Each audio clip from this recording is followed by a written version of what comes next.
ओम नमः शिवाय। राधे राधे भक्तों, मैं आपके साथ सत्यनारायण व्रत की विधि शेयर कर रही हूँ। सत्यनारायण भगवान की कथा करने के लिए और पूजा करने के लिए सबसे पहले हम लोग एक चौकी लगा लेंगे, उस पर पीले रंग का वस्त्र बिछा लेंगे और फिर उसे गंगा जल से पवित्र कर लेंगे। उस पर हम थोड़े से चावल का आसन देकर हम गणेश जी की मूर्ति को स्थापित करेंगे। फिर थोड़े से चावल और देकर उस पर सत्यनारायण भगवान की मूर्ति को स्थापित कर लेंगे। और फिर हम थोड़े से चावल का आसन देकर कान्हा जी को भी उस पर स्थापित कर देंगे।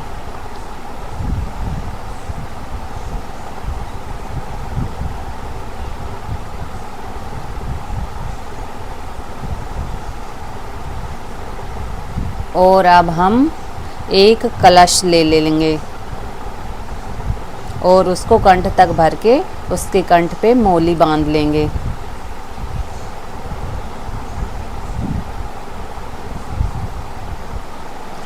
भगवान सत्यनारायण के व्रत में कलश स्थापना का विशेष महत्व होता है। सत्यनारायण भगवान के सीधे हाथ की तरफ हमें कलश की स्थापना करनी है। आप तांबे या पीतल का कोई भी कलश ले सकते हैं। और अब इसमें हम 1 रुपये का सिक्का, 1 हल्दी की गांठ और 1 सुपारी डाल लेंगे। और अब थोड़े से चावल लेकर इनको कलश को आसन दे देते हैं। और अब इस पे 5 अशोक के पत्ते लगा लेंगे।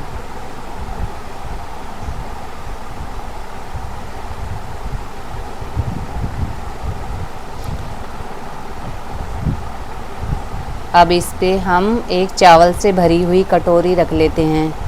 अब इसको पूर्ण पात्र माना जाता है। वैसे हम इसके ऊपर नारियल भी रख सकते हैं, लेकिन अगर हम चाहें तो चावल से भरी हुई कटोरी भी रख सकते हैं। अब हम भगवान के भोग के लिए पंचामृत यहाँ पे रख लेते हैं।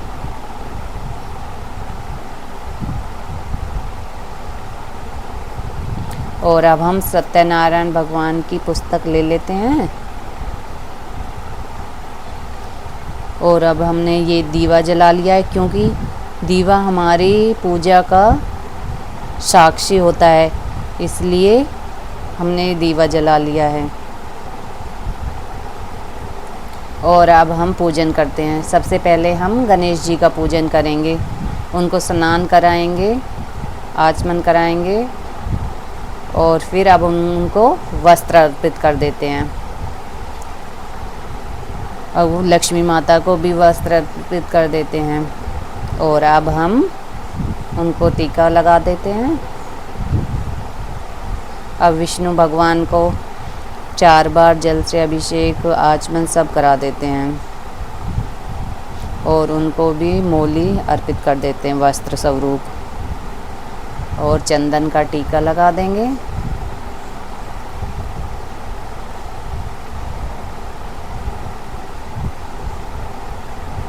लक्ष्मी माता को रोली का भी टीका लगा देते हैं।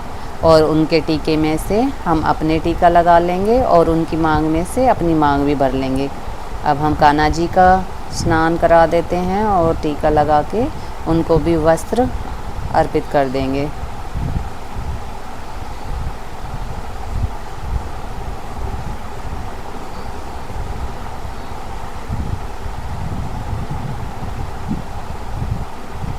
अब कलश को भी टीका लगा देते हैं, उनका भी पूजन कर लेते हैं।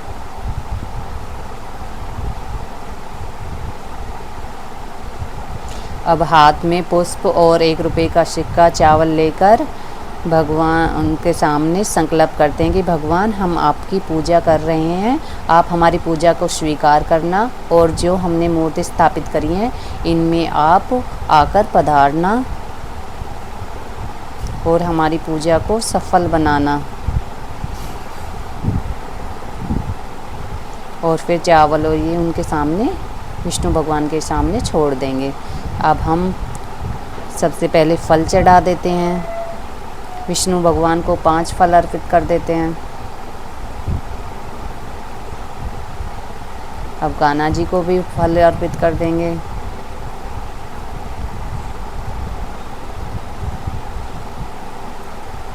अब हम उनको मिष्ठान भी अर्पित कर देते हैं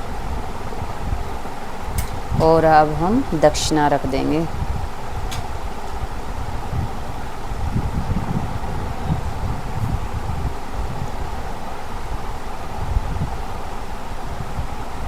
अब हमारा पूजन संपूर्ण हुआ। अब हम कथा शुरू करते हैं। कथा करने के बाद हम घर पर ही थोड़ा सा यज्ञ कर लेते हैं। हवन करने के लिए हम थोड़ी सी लकड़ी लगा लेंगे और 5 पहले घी की आहुति लगा लेते हैं और फिर सारे भगवानों की आहुति दे देंगे। सर्वप्रथम गणेश भगवान की देंगे, फिर माता रानी की, विष्णु भगवान की और शनिदेव की, हनुमान जी की, सबकी आहुति दे देंगे। इस प्रकार हम छोटा सा हवन कर लेते हैं। इससे घर की शुद्धि हो जाती है। घर में जो भी नेगेटिव एनर्जी होती है वो दूर चली जाती है और घर में पॉजिटिविटी आ जाती है।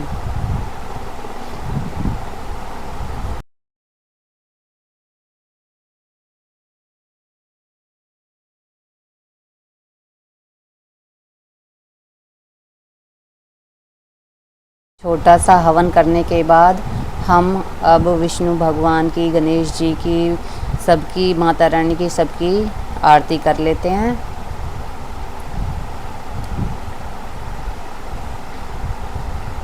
इस प्रकार हमारी पूजा संपूर्ण हुई। भक्तों, अगर आपको पसंद आई हो तो लाइक एंड सब्सक्राइब ज़रूर करना। राधे राधे, राधे राधे भक्तों, राधे राधे।